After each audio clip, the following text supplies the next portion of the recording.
Hi കൂട്ടുകാരെ, പുതിയൊരു വീഡിയോയിലേക്ക് എല്ലാവർക്കും സ്വാഗതം. അങ്ങനെ രാഹുൽ പറയാണ്, സത്യനുമായുള്ള കല്യാണം നടത്തില്ല എന്നല്ലേ സത്യനുമായുള്ള കല്യാണം നടത്തുമെന്നല്ലേ സുധന് പറഞ്ഞത്. എന്നാൽ ഞാനിത് നടത്തും, ബോഡി ഗാർഡായി ഇവിടെ വന്നിട്ടുള്ള അവരെ കൊണ്ട് ഞാനിത് നടത്തിക്കും, എന്നെ തന്നെയാണ് അവളുടെ വധുവാക്കി ഇത് ഇന്ദുവിന് കൊടുക്കുന്നത്, ചെറിയൊരു ശിക്ഷയുമാണ് എന്നൊക്കെ ഇങ്ങനെ പറയാണ് കേട്ടോ. അപ്പോൾ ഇതൊക്കെ കേൾക്കുമ്പോൾ സുധന് നാലുപുറം ഇങ്ങനെ നോക്കുന്നുണ്ട്. എന്നാൽ ഈ സമയം മീറ്റിംഗ് നടക്കുകയാണ്. അതായത് രത്നപ്രഭയും രാഹുലും എല്ലാവരും കൂടിയുള്ള മീറ്റിംഗ് ആണ്. അപ്പോൾ രത്നപ്രഭ പറയാണ്, ഞാനല്ലേ സച്ചി ഈ വിവാഹം ഉറപ്പിച്ച് രാഹുലുമായി പോയത്, പിന്നെ അവരുമായി വിവാഹം നല്ലൊരു ആഘോഷം കൊണ്ട് പോവുക തന്നെയായിരുന്നു.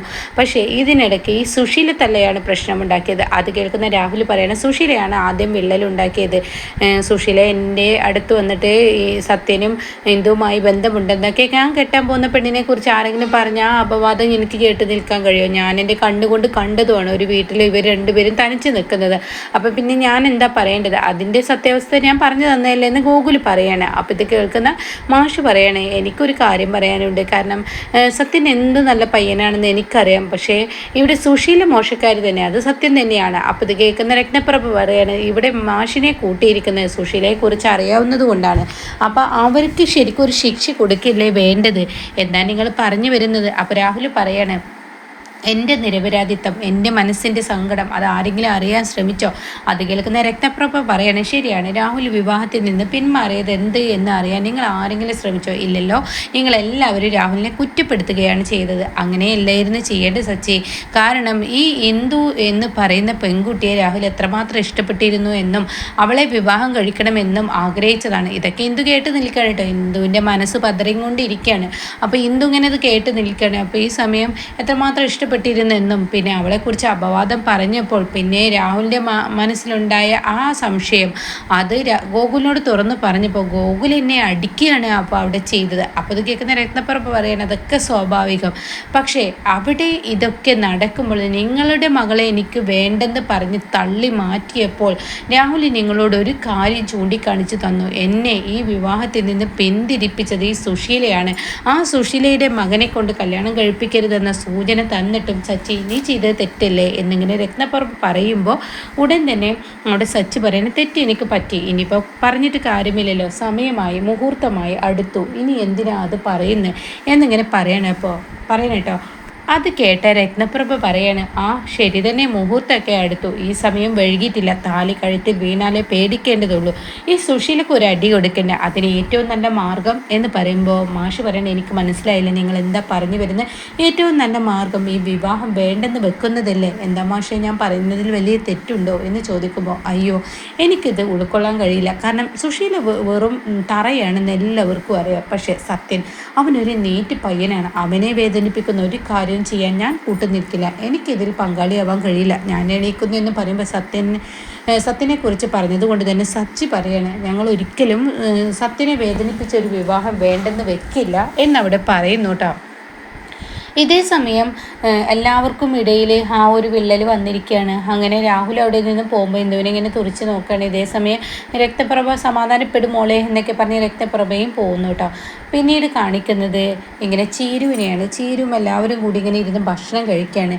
അപ്പോൾ അമ്പിളിക്ക് ഇരുന്ന് ഭക്ഷണം കഴിക്കുകയാണ്. അപ്പോൾ നിങ്ങൾ കഴിക്കുക, ഞങ്ങളുടെ നേരത്തെ കഴിഞ്ഞു, ചീരുവും സാവിത്രിയാൻ്റെയും കടി കഴിച്ചിട്ട് റൂമിലോട്ട് വരുമോ, ദയ കഴിച്ചോ എന്നൊക്കെ ഇങ്ങനെ ചോദിക്കുകയാണ് മഞ്ചാടി. അപ്പോൾ ഉടൻ തന്നെ ദയ കഴിച്ചിട്ടില്ല, അവൾ ആകെ പേടിയിലാണ്. അതിനെന്താ കാരണം ചീരു എന്നിങ്ങനെ അമ്പിളി ചോദിക്കുകയാണ്. അറിയില്ല, അവൾ ഇവിടെ വെച്ചും അവനെ കണ്ടു എന്നൊക്കെ പറയുന്നത്, ഫോട്ടോഗ്രാഫറുടെ ഇടയിൽ അവനുണ്ടായിരുന്നു എന്നൊക്കെ പറയുന്നു, സത്യമാണോ നേരാണെന്ന് ആർക്കറിയാം എന്നൊക്കെ ഇങ്ങനെ പറയുമ്പോൾ ഇവളുടെ തോന്നലാണോ എന്നിങ്ങനെ അവിടെ അമ്പിളി പറയാണ്. അപ്പോൾ ഉടൻ തന്നെ അവിടെ ചീരു പറയണം, അത് തോന്നലെന്നല്ല, യാഥാർത്ഥ്യം തന്നെ, അപ്പം നീയും കണ്ടോ അവനെ എന്നിങ്ങനെ ചോദിക്കുകയാണ്. ഞാൻ കണ്ടില്ല, പക്ഷെ അവളുടെ റൂമിലോട്ട് ഞാൻ പോയപ്പോൾ എന്നെ പിന്തുടർന്ന് ഒരാൾ വരുന്നത് പോലെ എനിക്ക് തോന്നി, അതുകൊണ്ട് അയാളുടെ കൂടെ വേറെ ആരൊക്കെ ഉള്ളതുപോലെയും എനിക്ക് തോന്നി, അതുകൊണ്ട് ആളാണ്, അയാളെ ഇപ്പം അടുത്ത് തന്നെ പിടിക്കപ്പെടും, അത് ഉറപ്പുണ്ട് എനിക്കെന്ന് പറയട്ടോ. ഇത് കേൾക്കുന്ന അമ്പിളിക്കും മഞ്ചാടിക്കും ഒരു പേടിയൊക്കെ തോന്നുകയാണ്. അങ്ങനെ അവർ പറയാണ്, ഞങ്ങൾ എന്തായാലും ദേക്കുള്ള ഭക്ഷണമായിട്ട് പോട്ടെ, ഇനി എന്തായാലും ശബരിയും പുറത്തിറങ്ങില്ല, ഭക്ഷണം എടുത്ത് അവിടെ നിന്ന് പോട്ടെ, എന്നിട്ട് ആവാം ബാക്കി കാര്യം എന്നൊക്കെ ഇങ്ങനെ പറഞ്ഞ് പോവാണ്. അപ്പോൾ ഈ ചീരു പറയും, ഞാൻ വന്നോളാം, ഞാൻ സാവിത്രിയാൻ്റെ ഉണ്ടല്ലോ എന്ന് പറയണം. അങ്ങനെ ഈ സമയം സത്യനെയാണ് കാണിക്കുന്നത്. സത്യൻ്റെ അടുത്തോട്ട് അനുപമയും ഇന്ദ്രനും സോനയൊക്കെ റൂമിലേക്ക് വന്നിരിക്കുക. അപ്പോൾ സത്യം പറയണേ, നീ എന്തിനാടി ഇപ്പോൾ ഇന്ദ്രേട്ടനെ ഇങ്ങോട്ടേക്ക് വിളിച്ചു കൊണ്ടുവന്നത്? അപ്പോൾ ഇന്ദ്രൻ പറയാം, സത്യം എനിക്ക് എന്താ പറ്റിയത്? രാഹുൽ വന്നതുകൊണ്ടാണ് എനിക്ക് ഇത്ര ടെൻഷൻ. എനിക്ക് ടെൻഷൻ ഉണ്ടെന്ന് ആര് പറഞ്ഞു? പിന്നെ എന്താ നിൻ്റെ മാറ്റം ഇങ്ങനെ? നിൻ്റെ പെരുമാറ്റമൊക്കെ എന്താ? നീ എന്താ ഫുഡ് കഴിക്കാത്ത? എനിക്ക് ഫുഡ് വേണ്ടാഞ്ഞിട്ട് അങ്ങനെയല്ലല്ലോ, നീ കഴിക്കുക എന്നൊക്കെ പറയുമ്പോൾ എനിക്ക് വേണ്ട ഇന്ദ്രേട്ടാ, വേണ്ടാത്തത് കൊണ്ടാണ്. എന്തിനാ മോനെ നീ ഇങ്ങനെ ടെൻഷൻ അടിക്കുന്നത്? ഇവിടെ ചച്ചി സാറിൻ്റെയൊക്കെ പെരുമാറ്റം കാണുമ്പോൾ എനിക്ക് സങ്കടമൊക്കെ ഉണ്ട്. പക്ഷെ അതിന് കാരണക്കാരി നമ്മുടെ അമ്മയും കുഞ്ഞമ്മണി ചേച്ചിയാണെന്നുള്ള എല്ലാവർക്കും അറിയാം. ഈ കുഞ്ഞമ്മയും അമ്മയും കൂടി ഓരോ പ്രശ്നങ്ങൾ ഉണ്ടാക്കുന്നത് കൊണ്ടാണ് സച്ചി സാറിൻ്റെ മനസ്സിൽ വേദന ഉണ്ടാക്കുന്നത്. നീ ഇങ്ങനെ ടെൻഷൻ ആവണ്ട എന്നൊക്കെ ഇങ്ങനെ പറയണം കേട്ടോ. അപ്പോൾ ഈ സമയം അനുഭവം പറയാണ്, സോനെ വിളിപ്പിച്ചിട്ട് എന്ത് വന്നില്ല എന്ന് കരുതി നീ ടെൻഷനാണ്, അവിടെ എന്തോ മീറ്റിംഗ് നടക്കുന്നൊക്കെ പറയുന്നുണ്ട്. അതുകൊണ്ട് ഞാൻ നിന്നോടൊരു കാര്യം പറയട്ടെ, നാളെ രാവിലെ താലി കെട്ടുന്നതിന് മുന്നേ നിനക്ക് എന്തുവിനെ ഞാൻ തരും, അതുകൊണ്ട് നീ പേടിക്കണ്ട എന്നൊക്കെ ഇങ്ങനെ പറയുമ്പോൾ സത്യം പറയണം, ശരി നിങ്ങളൊക്കെ പോയിക്കോളൂ, എനിക്ക് ടെൻഷനൊന്നും ഇല്ല എന്ന് പറയണേ.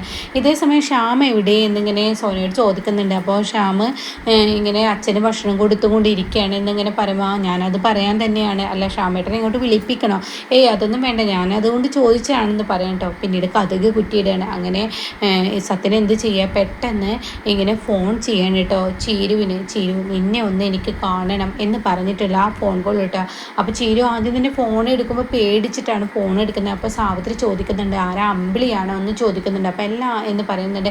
പിന്നെ ആരാന്ന് ചോദിക്കുമ്പോൾ ചീരു മിണ്ടില്ല കേട്ടോ. അങ്ങനെ ചീരു, സത്യേട്ടാ എന്തിനാ ഈ നേരത്ത് എന്നെ വിളിച്ചതെന്ന് പറയുമ്പോൾ, ചീരു നിന്നെ ഒന്ന് എനിക്ക് കാണണം, ഈ സമയത്തോ എന്തിന്, നീ എനിക്കൊരു ഹെൽപ്പ് ചെയ്യണം പ്ലീസ്, ദയവ് ചെയ്ത് എന്നൊക്കെ ഇങ്ങനെ പറയുമ്പോൾ ചീരു പറയണേ, അയ്യോ എനിക്കിത് റിസ്ക്കാണ്, ഈ റിസ്ക് എടുക്കാൻ എനിക്ക് കഴിയില്ല.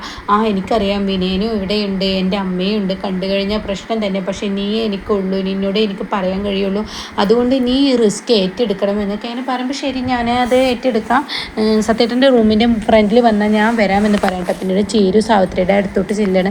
അങ്ങനെ സാവിത്രിയോട് പറയണം, സാവിത്രിയേണ്ടി എനിക്ക് എൻ്റേതായ കാര്യം പറയാം, എൻ്റെ സാവിത്രിയേണ്ടി മാത്രമേ ഉള്ളൂ, അതുകൊണ്ട് സാവിത്രിയേണ്ടി എനിക്കൊപ്പം നിൽക്കണം, എല്ലാവരും ഒന്ന് ഒതുങ്ങി എന്ന് കണ്ടു കഴിഞ്ഞാൽ സാവിത്രിയേണ്ടി എനിക്കൊപ്പം നിൽക്കുമോ? എന്തിനു വേണ്ടി?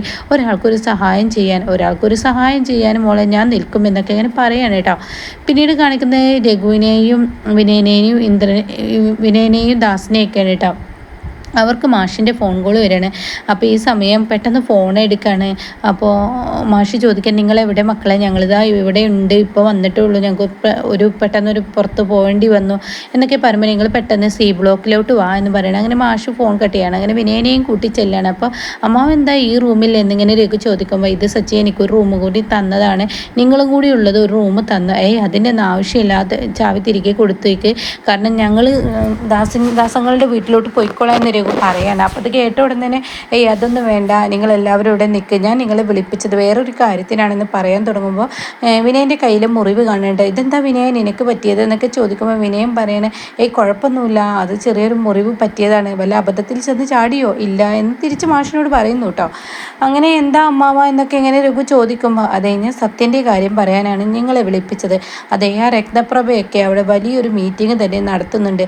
അവർ പറയുന്നത് സത്യൻ്റെ വിവാഹം അവർക്ക് മുന്നോട്ട് കൊണ്ടുപോകാൻ കഴിയില്ല, രാഹുലുമായിട്ടുള്ളൊരു വിവാഹം മതി എന്നുള്ള ആ ഒരു ആലോചനയൊക്കെയാണ് അവർക്കിടയിൽ. അപ്പോൾ അതുകൊണ്ട് നമുക്ക് ഈ ഒരു അപമാനത്തിൽ നിന്ന് സത്യനെ രക്ഷിക്കണ്ടേ? അത് കേൾക്കുന്ന വിനയനാണ് കേട്ടോ പറയുന്നത്, ഇക്കാര്യത്തിൽ സത്യനാണ് ആദ്യം വിവാഹം വേണ്ടതെന്ന് വെക്കേണ്ടത്, കാരണം സച്ചി സാർ വെക്കുന്നതിനേക്കാൾ നല്ലത്, സത്യനെ തള്ളി മാറ്റുന്നതിനേക്കാൾ നല്ലത് സത്യൻ ഈ വിവാഹം വേണ്ടെന്ന് പറയുന്നതായിരിക്കും. അത് കേൾക്കുന്ന രഘുവും ദാസും പറയണം, അത് ശരിയാണെന്ന് പറയണം. ഇതേസമയം മാഷ് പറയും, എൻ്റെ അഭിപ്രായം അങ്ങനെ തന്നെ, വിനയം പറഞ്ഞത് തന്നെയാണ് എൻ്റെ അഭിപ്രായം, അതുകൊണ്ട് ഈ വിവാഹം വേണ്ടെന്ന് വെക്കുന്നതാണ് എൻ്റെയും അഭിപ്രായം എന്ന് പറയട്ടെ. അപ്പോൾ ഇത് കേൾക്കുന്ന മാഷ് പറയണത്, എന്തായാലും നാളെ രാവിലെ ആവട്ടെ, അവരെന്നോട് ഈ വിവാഹം അവർക്ക് വേണ്ടെന്ന് അവരുടെ മനസ്സ് പറയുകയാണെങ്കിൽ അവരെന്നോട് പറയാം, അത് സത്യനെ അറിയിക്കാൻ. സച്ചി അങ്ങനെ മറ്റുള്ളവരെ വേദനിപ്പിക്കുന്ന ഒരു സ്വഭാവം സച്ചിക്കില്ല, അതുകൊണ്ട് തന്നെ സച്ചിനോട് പറഞ്ഞു കഴിഞ്ഞാൽ തീർച്ചയായും സത്യന് ആദ്യം തന്നെ ഈ വിവാഹത്തിൽ നിന്നും പോകണമെന്ന് പറയണം കേട്ടോ. അപ്പോൾ ഇത് കേൾക്കുമ്പോൾ ശരി എന്നൊക്കെ ഇങ്ങനെ പറഞ്ഞിട്ട് അവർ മാഷ് ഭക്ഷണം കഴിക്കാൻ പോകാമെന്ന് പറഞ്ഞിട്ട് അവർ പുറത്തോട്ട് ഇറങ്ങണം കേട്ടോ. എന്നാൽ ഈ സമയം ഷ്യാമിനോട് കാര്യങ്ങളൊക്കെ സത്യൻ പറഞ്ഞിരിക്കുകയാണ്. അപ്പോൾ ഷ്യാമ് പറയാം, എന്താ നീ പറയുന്നത്, എന്ത് അസംബന്ധമാണ് ഈ പറയുന്നത്, ഈ സമയത്താണോ നീ ഇങ്ങനെയൊക്കെ പറയുന്നത്, അതൊന്നും ഒരിക്കലും ശരിയാവുന്ന കാര്യമില്ല. ഒന്നാമത് ആളുകൾ എന്ത് പറയും എന്നൊക്കെ ഇങ്ങനെ പറയുമ്പോൾ, ഒന്നാമത് ആളുകൾ പറയുന്നതല്ല, അവരെന്നെ ഒഴിവാക്കുന്നതിന് നല്ലത് എനിക്ക് ഈ വിവാഹത്തിൽ നിന്ന് ഒഴിവാകുന്നതല്ലേ. സച്ചിചാറ് എന്നിട്ട് ഈ വിവാഹം വേണ്ടെന്ന് എൻ്റെ മുഖത്ത് നോക്കി പറയുമ്പോൾ എനിക്കത് വിഷമമുണ്ട്. എനിക്ക് ഇന്ദുവിൻ്റെയും ഈ പറയുന്ന ഇവരുടെയും വിവാഹം നല്ലപോലെ നടക്കണമെന്നേ ഉള്ളൂ, അല്ലാതെ ഞാൻ തന്നെ താലി കെട്ടണമെന്നൊന്നും എനിക്കില്ല. എന്തുകൊണ്ട് യോഗ്യനായ വരെ അന്നും ഇന്നും എന്നും ഞാൻ പറഞ്ഞിരുന്നത് ഈ പറയുന്ന രാഹുൽ തന്നെയാണ്. ഞാൻ അതിന് യോജിച്ചവനല്ല എന്നതുകൊണ്ട് എനിക്കിത് ചെയ്യണം. അതിന് ഞാൻ ചീരുവിനെ വിളിച്ചിട്ടുണ്ടെന്ന് പറയുമ്പോൾ ചീരുവിൻ്റെ ഫോൺ കോൾ വരണ്ട. അപ്പോൾ ഇങ്ങനെ മുഖം മാറി മറിയുന്നുണ്ട് ഷ്യാമിൻ്റെ. അപ്പോൾ ഉടൻ തന്നെ ഷ്യാം ഇങ്ങനെ മാറി മറിയുന്നത് കാണുമ്പോൾ സത്യം പറയണേ, ഷ്യാമേ നീ എനിക്കൊപ്പം നിൽക്കും എന്ന ഒരു വിശ്വാസം കൊണ്ടാണ് ഞാൻ നിന്നെ വിശ്വസിച്ചാണ് ഞാൻ ചിരുവിനെ കാണാൻ പോകുന്നത്. എന്തായാലും ഞാൻ നിൽക്കും, എന്നാൽ നീ ഇത് ചെവി അറിയരുത്, ആരും അറിയില്ല എന്നും എനിക്കുണ്ട് എന്നൊക്കെ പറയുമ്പോൾ ഇല്ല അറിയില്ല സത്യം, നീ പോയിക്കോ എന്ന് പറയണേ. അങ്ങനെ ചീരു പിന്നെയും ഫോൺ വിളിക്കുമ്പോഴാണ് പുറത്തോട്ട് വരുന്നത് സത്യം. എന്തിനാ സത്യേട്ടാ ഇത്രയും റിസ്ക് എടുത്ത് എന്നെ കാണുമെന്ന് പറയുന്നത്, ഇത്രയും വലിയ സഹായം സത്യേട്ടൻ ഞാൻ എന്താ ചെയ്യാനുള്ളത്, സത്യേട്ടൻ പറയാമെന്ന് പറയുമ്പോൾ ചീരു നീ എന്നെ ഉള്ളൂ, എനിക്ക് വേറെ ആരുമില്ല. സോനയെ കൊണ്ട് ഞാൻ ഇന്ദുവിനെ വിളിപ്പിക്കാം എന്ന് കരുതി, പക്ഷെ അവൾ വന്നില്ല. പക്ഷെ നീ ചെന്ന് വിളിച്ച, നീയും ഇന്ദുവുമായി ബെസ്റ്റ് ഒരു ഫ്രണ്ട് ആണല്ലോ, അതുകൊണ്ട് നീ ചെന്ന് വിളിച്ച ഇന്ദു തീർച്ചയായും എന്നെ അരികിലോട്ട് വരും. എനിക്ക് ചില കാര്യങ്ങൾ അവളോട് പറയാനുണ്ട്, ഈ വിവാഹം വേണ്ടെന്ന് വെക്കാൻ എനിക്ക് ഒരാലോചനയുണ്ടെന്നൊക്കെ പറയുമ്പോൾ ചിരി പറയും, എന്താ സംബന്ധമാണ് ഈ പറയുന്നത്, എന്ത് വിഡ്ഢിത്തരമാണ് സത്യേട്ട ഈ പറയുന്നത്, എടുത്തു ചാടി ഓരോരോ കാര്യങ്ങളിൽ ചെന്ന് ചാടല്ലേ എന്ന് പറയുമ്പോൾ ഞാൻ പിന്നെ എന്ത് വേണം ചിരു, നീ ഒന്ന് പറയാന്നൊക്കെ പറഞ്ഞ് കഥകളൊക്കെ പറഞ്ഞു കൊടുക്കുമ്പോൾ ചിരി പറയണം, ശരി ഞാൻ അവളെ കൊണ്ടുവരാം, എന്തായാലും സത്യേട്ട സങ്കടപ്പെടേണ്ട, അതിനുള്ള വഴി ഞാൻ നോക്കാം എന്ന് പറഞ്ഞ് അങ്ങ് പോകുന്നത് വിനയൻ കാണുക കേട്ടോ. അപ്പോൾ വിനയന് എന്താണ് സത്യനും ചിരുവുമായി പറഞ്ഞിട്ടുണ്ടാവുക, എന്നാൽ ചീരു എങ്ങോട്ടോ പോകുകയും ചെയ്യുന്നല്ലോ. അപ്പോൾ അവർക്കിടയിൽ ഇനിയിപ്പോൾ എന്തായിരിക്കും, ചീരു ഇത്രയും റിസ്ക് എടുത്തിട്ട് ഇങ്ങോട്ടേക്ക് വരണമെന്നുണ്ടെങ്കിൽ എന്തെങ്കിലും വിഷമം ഉണ്ടാവുമല്ലോ എന്നൊക്കെയാണ് വിനയം പറയണം കേട്ടോ. അപ്പോൾ തൻ്റെ സിഗരറ്റും കുറ്റി താഴെയിട്ട് ചവിട്ടുന്നുണ്ട്. എന്നിട്ട് പറയണേ, എനിക്ക് എൻ്റെ ഭാര്യയെയും സത്യനെയും യാതൊരുവിധ സംശയവുമില്ല, പക്ഷെ സത്യനോട് ചെന്ന് എന്നെ ചോദിക്കണം എന്തിനു വേണ്ടിയാണ് ചീരുവിനെ വിളിച്ചു വരുത്തിയതെന്ന്. കാരണം ചീരുവും സത്യനും ഇവിടെ കണ്ടു കഴിഞ്ഞാൽ എൻ്റെ കാര്യം പോട്ടെ, മറ്റുള്ളവർ അത് അപവാദം പറഞ്ഞുണ്ടാക്കും, അത് ഉറപ്പുള്ള കാര്യമാണ്, അതുകൊണ്ട് തന്നെ എന്തിനാണ് വിളിച്ചു വരുത്തിയതെന്ന് സത്യനോട് ചോദിച്ചു നോക്കട്ടെ എന്ന് പറഞ്ഞിട്ട് സത്യൻ്റെ അരികിലോട്ട് ചെല്ലുമ്പോൾ സത്യനെ കാണാൻ 4-5 ഗുണ്ടകൾ വന്ന് തട്ടിക്കൊണ്ടുപോകുന്ന കേട്ടോ, രാഹുലിൻ്റെ ഗുണ്ടകളാണത്.